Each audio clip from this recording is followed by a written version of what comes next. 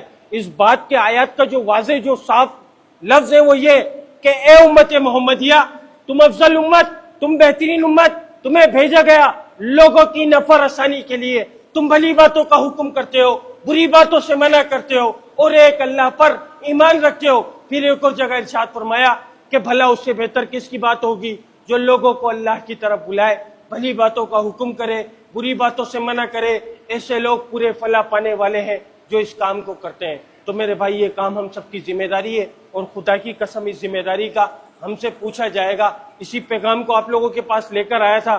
بقایا معذرت چاہوں گا, آپ لوگوں کا وقت لیا میرے بھائی, بڑا قیمتی وقت تھا آپ لوگوں کا. بولا تو 5-7 منٹ تھا لیکن رکا نہیں جاتا بھائی. بات ایسی ہے نا کہ نکلتی رہتی ہے, بات کرنے پہ آؤ نا بات ہوتی رہتی ہے, تو اس کے لیے معذرت چاہوں گا. بولا تو 5-7 منٹ کا تھا لیکن ٹائم اوپر نیچے ہو چکا ہوگا, اتنا مجھے اندازہ ہے میرے بھائی. کیونکہ یہ بات ایسی ہے, بول ختم نہیں ہو سکتے, ہم ختم ہو جائیں گے, ہم مر جائیں گے, ہم کھپ جائیں گے, پورا جہان دھس جائے گا, لیکن اللہ کی بڑائی کبھی ختم نہیں ہو سکتی میرے بھائی. اللہ تعالی ہم سب کو یہ یقین بنا دے کہ موت سے پہلے موت کی تیاری کرنا ہمارے کو نصیب فرما دے اور ہمارا خاتمہ لا الہ الا اللہ محمد رسول اللہ کے اوپر عطا فرما دے. سبحان ربک رب العزت عما یصفون والسلام علی المرسلین والحمد للہ رب العالمین. آمین برحمتک یا ارحم الراحمین. اللہ تعالیٰ سب کو